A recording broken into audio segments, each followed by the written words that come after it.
అదేవిధంగా నా మిత్రుడు మందకృష్ణ మాదిగా ఢిల్లీ దానితో పోవాలి. ఇక మనోడు పోయిండు ఢిల్లీ దానికి పోయిండా లేదా? మందకృష్ణ మాదిగా ఒక్కడు ఆయనకి ఎన్ని ఇబ్బందులు వచ్చినా కేటగరైజేషన్ మొదలుపెట్టిండు 35 ఏళ్ల క్రితం. సాధించిండా లేదా? మనం ఇంతమంది ఉన్నాం, ఎందుకు సాధించాం బాబు?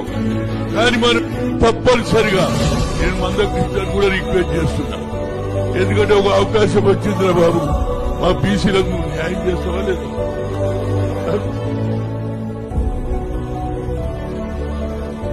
అదేవిధంగా నువ్వు మద్దతు ఇవ్వాలని చలో ఢిల్లీలో కూర్చుందాం. మరొకసారి మా పద్మశ్రీ వచ్చినందుకు